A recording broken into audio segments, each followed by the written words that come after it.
नमस्कार साथियों और प्यारे बच्चों, आप सभी का हार्दिक हार्दिक स्वागत है। आज के इस वीडियो में हम चर्चा करेंगे ह्यूमन डिसीज, मानव रोग पर। बीमारियां क्या होती है, कितने प्रकार की होती है, किन कारणों से होती है, इनसे कैसे बचा जा सकता है, इन सब पर हम आज बात करने वाले हैं। सबसे पहले देखेंगे बीमारियां क्या होती है। हमारे शरीर के अंदर कई प्रकार के अंग हैं, लंग्स हैं, हार्ट है, किडनी है, इंटेस्टाइन, लीवर, पैंक्रियाज, ये सब शरीर के अंदर अंग हैं। इसके अलावा हमारे शरीर में कई प्रकार की एंडोक्राइन ग्लैंड्स पाई जाती है जिनसे हार्मोन निकलते हैं।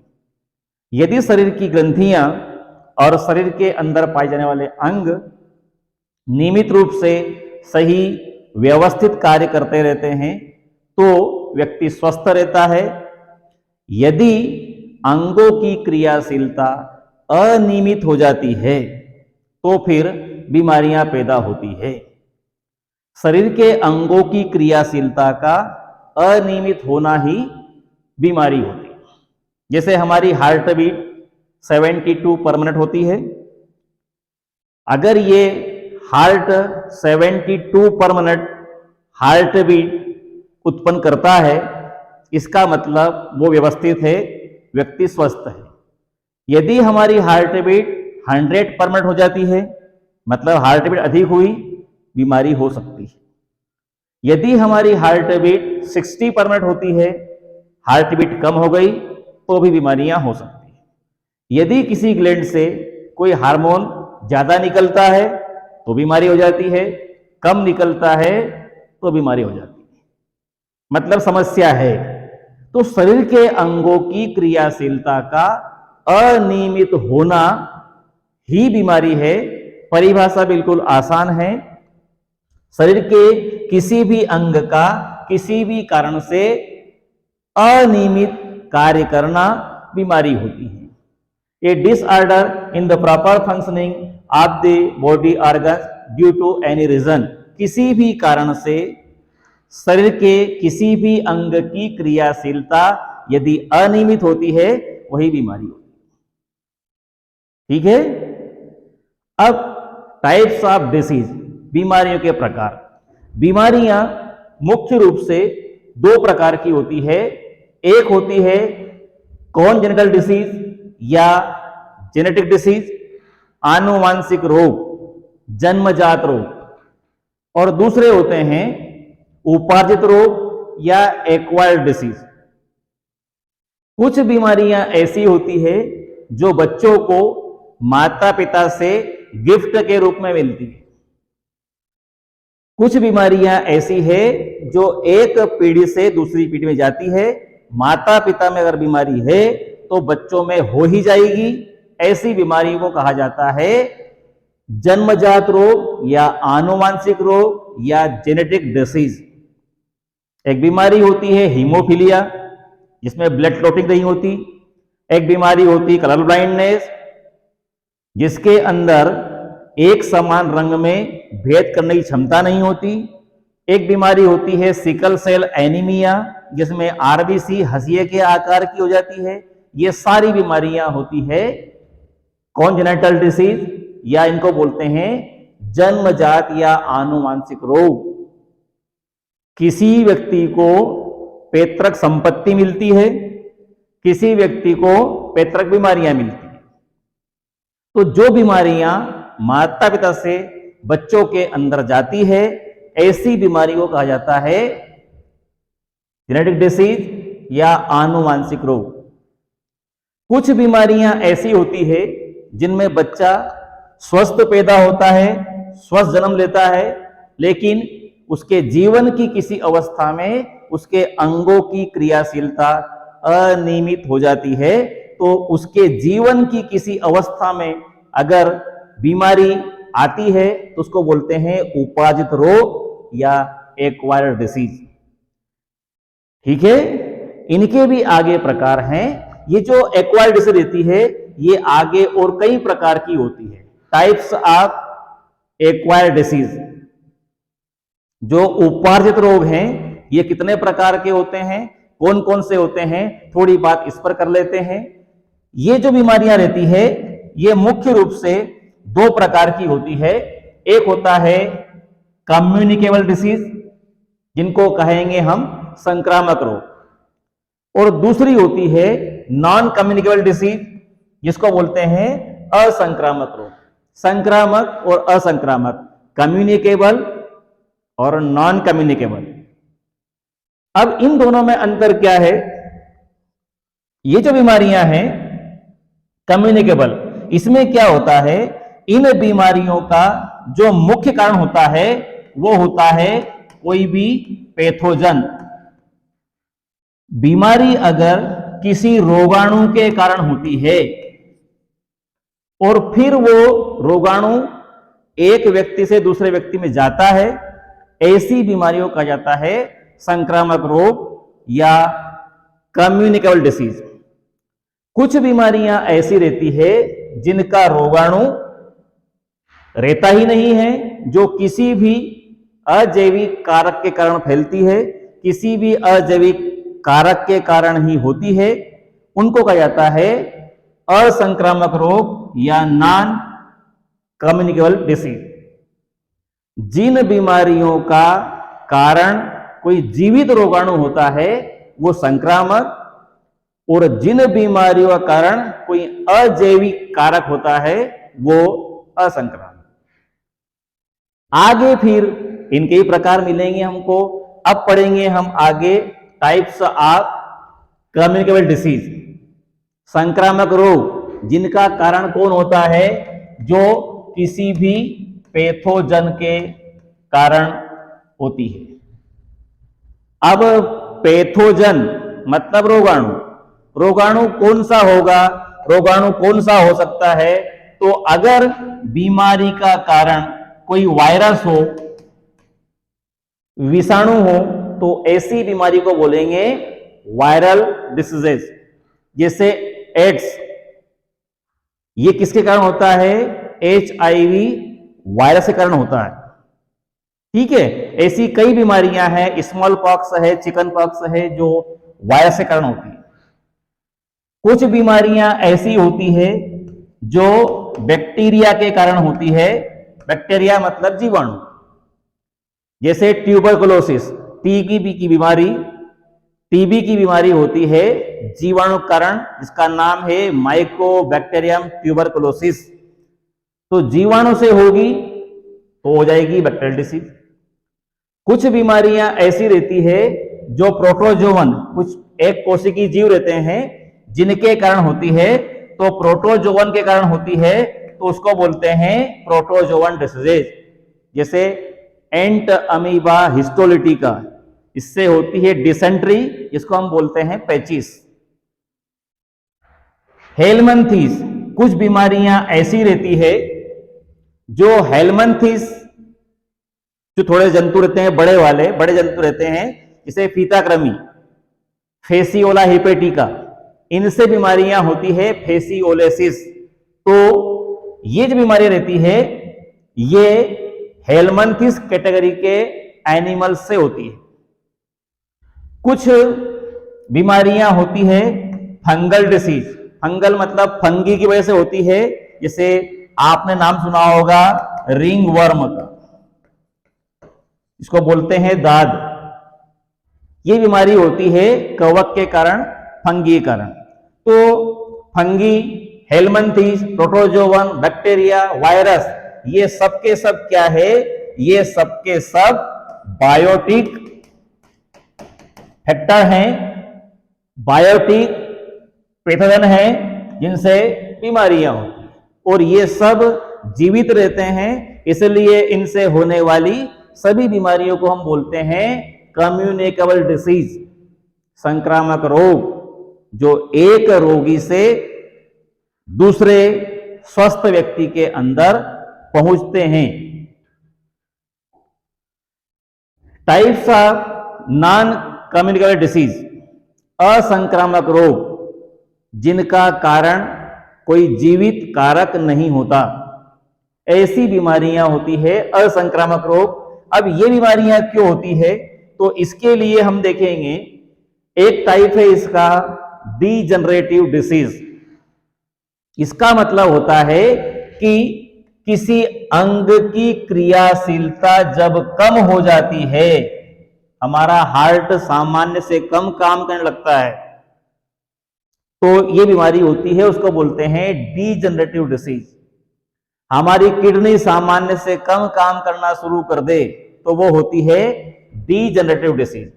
एक होता है डेफिशिएंसी डिसीजेस, मतलब ये क्या होता है, किसी पदार्थ की कमी के कारण होती है। मान लिया जाए कि कोई विटामिन हमारे शरीर में कम है, मान लो विटामिन ए कम हो गया तो विटामिन ए की कमी से रतौंधी बीमारी होती है, नाइट ब्लाइंडनेस। विटामिन बी अगर कम हो गया तो बेरी होती है, विटामिन सी कम हो गया स्कर्वी होती है। प्रोटीन की कमी हो गई तो बीमारी होती है क्वासियोरकर, बीमारी होती मेरास्मस। तो किसी पदार्थ की कमी के कारण बीमारी होगी, वो होगी डेफिशिएंसी डिसीज। एक बीमारी होती है एलर्जी। इसमें क्या होता है, कोई केमिकल बाहर से हमारे शरीर के अंदर गया और हमारे शरीर की कोशिका या हमारे शरीर का कोई अंग उसके प्रति अति संवेदनशील हो जाए, तो हमारे शरीर के अंदर उस पदार्थ के जाने से उल्टी क्रियाएं होने लगती है, जिसे रिएक्शन बोलते हैं सामान्य भाषा में हम, वो होती है एलर्जी। एक होता है कैंसर जैसी बीमारी भी होती है, ये आंको वायरस से भी होती है, हमने पिछले वीडियो में देखा है। तो जब ये आंको वायरस से होगी तब इसको हम कहां डालेंगे, इसको डालेंगे संक्रामक रोग, वायरल डिसीज में। अगर ये रेडिएशन से भी होती है, विकिरणों से, तो फिर हम इसको रखेंगे इस कैटेगरी। मैकेनिकल डिसीज, इसमें क्या होता है, दुर्घटना हो जाती है, हड्डियों की जो पोजीशन रहती है चेंज हो जाती है, डिसलोकेशन ऑफ बोन, हड्डियां फ्रैक्चर हो जाती है, हड्डियां टूट जाती है, वो बीमारियां इस कैटेगरी में आती है। और ये सब की सब जो बीमारियां रहती है, ये सब बीमारियां एबायोटिक कंपोनेंट के कारण होती है, इसलिए इनको सबको हम बोलते हैं असंक्रामक रोग। ओके, ये बीमारियों के प्रकार। बीमारियां किन कारणों से होती है, सामान्य कारण पर चर्चा कर रहे हैं हम, किन किन कारणों से बीमारियां होती है, किन किन कारणों से हो सकती है। सबसे पहले हम बात करेंगे, कुछ बीमारियां ऐसी है जो होती है बायोलॉजिकल एजेंट से। अभी थोड़ी देर पहले बात की थी हमने कि बीमारियां जीवाणु से भी हो सकती है, बीमारियां विषाणु से भी हो सकती है। इन सबको एक साथ हमने क्या बोला था, पैथोजेंस। ये रहते हैं जैविक कारण, बैक्टीरिया हो सकता है, वायरस हो सकता है, प्रोटोजोन हो सकता है, फंगी हो सकता है, हेलमिंथेस हो सकते हैं। ये सब के सब जैविक कारण हैं। तो बायोलॉजिकल एजेंट से भी बीमारियां हो जाती है और इनसे होते हैं संक्रामक रोग, कम्युनिकेबल डिसीज। ओके, दूसरा आता है फिजिकल एजेंट। इसमें लिखा है टेम्परेचर, हीट, कोल्ड। कभी कभी क्या होता है, तापमान ज्यादा हो जाता है, ज्यादा हीट शरीर के अंदर बन जाती है तो बीमारियां हो सकती है। कभी कभी टेम्परेचर कम हो जाता है तो बीमारी हो जाती है। ये फिजिकल एजेंट, इनके कारण तापमान कम ज्यादा होता है तो भी बीमारियां हो जाती है। केमिकल एजेंट, इसमें क्या होता है, अब ये जो केमिकल एजेंट रहते हैं ये दो प्रकार के होते हैं, मतलब केमिकल्स बॉडी के अंदर बन सकते हैं, बाहर से भी बॉडी के अंदर जा सकते हैं। तो अगर बाहर से केमिकल अंदर जा रहे हैं तो इनको बोलेंगे एक्सोजेनस केमिकल एजेंट। बाहर से कोई रासायनिक पदार्थ अंदर जाएगा, उसके कारण भी बीमारी हो सकती है। अंदर कोई रासायनिक पदार्थ बनेगा, जैसे हार्मोन्स हैं, ज्यादा बन जाएंगे, कम बनेंगे तो बीमारियां हो सकती हैं। मैकेनिकल एजेंट, चोट लग जाती है, हड्डियां अपने स्थान से खिसक जाती है, तो इनसे होती है वो मैकेनिकल डिसीज, और जिन कारण से होती है उनको बोलते हैं mechanical agent. Deficiency of nutrients, पोषक पदार्थ की कमी। डेफिशिएंसी मतलब कमी, तो पोषक पदार्थ की कमी। अब जैसे प्रोटीन की कमी होती है, तो प्रोटीन की कमी होती है तो बीमारी होती है क्वासियोरकर। प्रोटीन कमी होती है तो बीमारी होती है मेरास्मस डिसीज। विटामिन कमी होती है, विटामिन डी कम हो गया तो रिकेट्स हो जाता है, विटामिन के कम हो गया तो हीमोफीलिया हो जाता है। तो कई बीमारियां ऐसी रहती है जो पोषक पदार्थ की कमी से होती है। एक्सेस ऑफ न्यूट्रिएंट्स, यहां पर प्रोटीन पदार्थ की या किसी भी पोषक पदार्थ की कमी थी, यहां पर बीमारी होगी वो पोषक पदार्थ की अधिकता से होगी। ज्यादा कार्बोहाइड्रेट जाएगा तो डायबिटीज हो सकती है, ज्यादा कोलेस्ट्रॉल अंदर रहेगा तो ब्लड प्रेशर हाई हो सकता है। अगर कोई भी पोषक पदार्थ शरीर के अंदर अधिक चला जाता है तो बीमारी होती है, उनको बोलते हैं excess of nutrients. Other factors, hormone हो सकते हैं, ज्यादा कम निकले बीमारी हो जाएगी। एंजाइम, अगर मान लो पाचक एंजाइम, डाइजेस्टिव एंजाइम कम निकलेंगे तो खाना नहीं पचेगा। कुछ मेटाबॉलिक एक्टिविटी में भाग लेने वाले एंजाइम रहते हैं, वो अगर कम निकलेंगे तो मेटाबॉलिक एक्टिविटी, उपापचयी क्रियाएं कम हो जाएगी। तो ये कुछ बीमारी होने के कारण थे। प्रिकॉशंस, सावधानी। सावधानियां क्या रखें जिससे बीमारी नहीं हो? तो बीमारी किन कारणों से होती है, अगर हमको वो कारण मालूम है तो सावधानियां हम अपने आप रख सकते हैं। हमको मालूम है कि जो रोगाणु है वो शरीर में प्रवेश करेगा तो बीमारी होगी, तो रोगाणु प्रवेश नहीं करना चाहिए। उसके लिए हम क्या प्रयास करेंगे? उसके लिए हम प्रयास करेंगे, खाना खाते हैं तो खाना खाने से पहले अच्छे से हाथ को धोएंगे। फल सब्जी का हम उपयोग कर रहे हैं तो फल सब्जी को धोना चाहिए, ठीक है।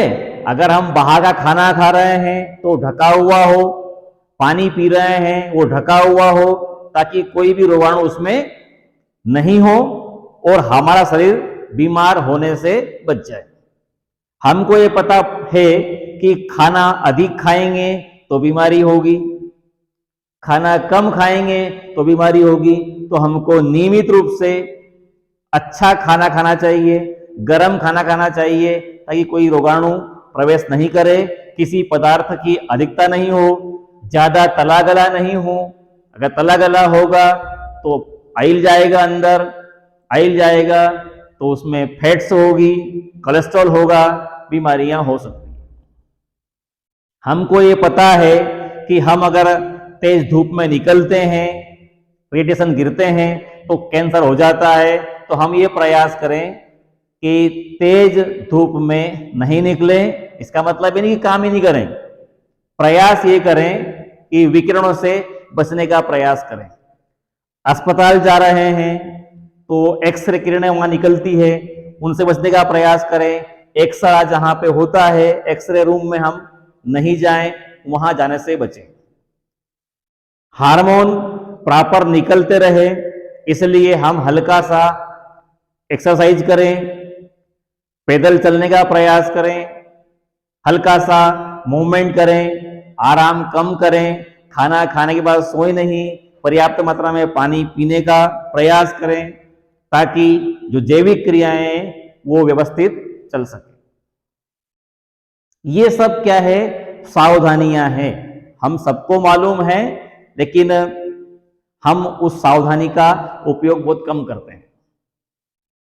खाना इस प्रकार का हो कि उसमें सभी आवश्यक पोषक तत्व पर्याप्त मात्रा में उपलब्ध हो, इतनी मात्रा में उपलब्ध हो जितनी मात्रा में हमको उनकी आवश्यकता हो, क्योंकि ज्यादा खाने से भी बीमारी होगी और कम खाने से भी बीमारी होगी। अब ये बीमारियां होती है तो शरीर में कौन कौन से लक्षण दिखाई देते हैं। अब मैं किसी एक बीमारी के बारे में नहीं बता रहा हूं, अलग अलग बीमारी के बारे में देखना है आपको तो अलग अलग आप वीडियो देखेंगे। यहां हम बात कर रहे हैं शरीर में होने वाली सामान्य बीमारियों के लक्षण। अगर बीमारी होती है तो व्यक्ति के शरीर में कौन से सिम्टम दिखाई देंगे, कौन से लक्षण दिखाई देंगे, ठीक है। अगर मान लो पोषक पदार्थ अधिक जा रहे हैं शरीर के अंदर तो मोटापा बढ़ेगा, कोलेस्ट्रॉल ज्यादा जा रहा है तो बीपी बढ़ेगा, अगर ज्यादा खाना खा रहे हैं तो अपच हो सकता है, डाइजेशन नहीं होगा, अगर मान लो हम कम खाना खा रहे हैं तो शरीर कमजोर होने लगेगा, शरीर का वेट लॉस होगा, कोई रोगाणु प्रवेश कर गया है अंदर शरीर के अंदर तो बुखार आ सकता है, हाथ पैर दर्द कर सकते हैं, सिर दर्द हो सकता है, घबराहट हो सकती है, चलने में परेशानी हो सकती है, थकान हो सकती है। ये सब बीमारियों के सामान्य लक्षण होंगे, ठीक है। कोई परेशानी नहीं है, ये सामान्य बातें आपको याद रखना है।